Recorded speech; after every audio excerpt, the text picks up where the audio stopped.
Hello, beautiful people.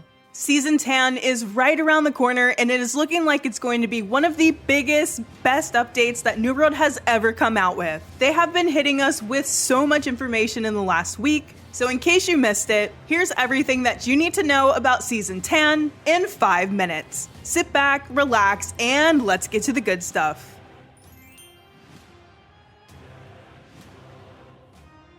The new raid, Isle of Night, is the same format as the Hive of Gorgon raid, 3 bosses, trash mobs, a few puzzles. Where it differs is that there's a bigger emphasis on team communication. They say that a strict team comp isn't going to be necessary, but I'm sure that we're going to figure one out anyways. The enemy type is lost, so make sure you have your wards, coatings, and trophies ready to go. They also mentioned that there will be a need for 2 shot callers and off tanks, which makes me excited for real interesting raid mechanics. Both the new raid and the old raid will be replayable come Season 10 with no time gate on rewards. That includes gear and umbrals. This is a huge improvement from the old system. Now you're going to get rewarded for playing the game more. There will also be rare cosmetic drops from the new raid, which is super cool. The spectral horse mount looks absolutely sick. Switching gears, we got some more specific information about Catacombs. There is a queue system, and groups will be backfilled if necessary. Extraction will start after the boss is killed, and then you can choose to be extracted or to continue, with the difficulty scaling after each boss that you kill. There are 18 different power-ups, and your health and damage are increased 6 bosses per run, with rewards scaling significantly with more boss kills. They're introducing a Catacomb shop where you can buy cosmetics, and as far as the bosses go, bosses 1 and 2 are easy, boss 3 is hard, and bosses 5 and 6 are supposed to be very hard. Oh, and apparently only one person in your team needs to make it out for you to get your rewards. One of the biggest questions of the upcoming season has been how they're going to treat Umbral Shards V2. We will have a weekly earning limit of 4K, which will allow us to upgrade about 5 pieces each week from 730 to 800 gear score.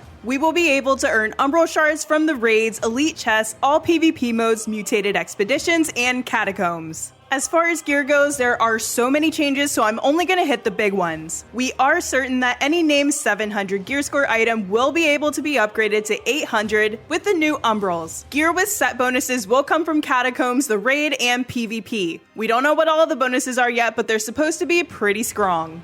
One of the coolest changes in Season 10 are that M3s are being made very relevant again, because you'll be able to farm 4-socket gear from them, which is huge for endgame PvE. As of now, this will be the only way to get 4-socket gear. Dust off your combat trophies, make sure you have all of your protection amulets, and stock up on potions, because you're about to be speedrunning a bunch of mutations. You will be able to get 3-socket gear through crafting or drops, and they might have 1 or 2 perks locked still. It's going to be a little RNG. Another huge change is that Season 10 is introducing something called Charms. Okay, so Charms are actually already in the game. Charms is just the new name for perks that we can add to items. You'll be able to craft them, and some will come from drops. A lot of us were wondering what would happen with chromatic seals going forward, and now we know. You'll be able to use them to craft charms. The price of the seals will decrease in the faction shop, so maybe just wait until the new season to keep buying them. So just to clarify, because it might be a little confusing, going forward, charms are effects that we add to items, while perks are static effects that come fixed to a specific item. And before you even ask, if you decide to swap out the charm on an item, it seems like the old one will be destroyed when replaced with a new one. There are some huge perk changes. First of all, it seems like Enchanted Ward might be getting yet another nerf down to 2% per stack. They are also buffing Hardy by removing the perk from items and making it a passive effect. Light and medium equipment loads now get 3 dodges, and heavy still gets 2. Your gear is also going to lose its attribute points, and our total attribute points have been reduced to 530. We're not exactly sure what this means for our builds, but all weapons going forward will scale off of 2 attributes, and that scaling has been increased. If you were hoping that power creep would make some current content in the game more accessible and easier to get into, I've got some bad news for you. Going forward, because our level is increasing, they're going to increase the levels of monsters and mutated dungeons, the Sandworm Elite Trial, and the Hive of Gorgon Expedition. They're all going to be 75. And finally, they're going to be changing how the majority of the artifacts work, so it's possible that there's going to be endless possibilities for artifact usage in different situations. If you don't have them all, you've got a little bit of time before Season 10, Tan to collect as many as you can. There will be a lot of experimenting in the new season, which is really cool. Oh, and something random for all of the Gathering enjoyers, they're going to be adding new resources with the Nighthaven expansion. I know at least 3 of you will be excited about that. And that's it. There's more information in the dev video, which is really long, and I'm going to link it in the description. Also, developers have been responding to questions in the official New World Discord and dropping more information there. So if you want to go sleuth out some more concrete information, that's where you want to do it. All of this stuff could change, nothing could change, some of it could be inaccurate. We'll know very soon because Season Tan drops in just a few days. I will be making videos the week of release, so come back for guides, how-tos, and just generally important information. Thanks for watching, guys. I hope you enjoyed the video. If you made it this far, drop your favorite food in the comments. As always, like, subscribe, and share, but most importantly, be kind to one another. See you next time, friends.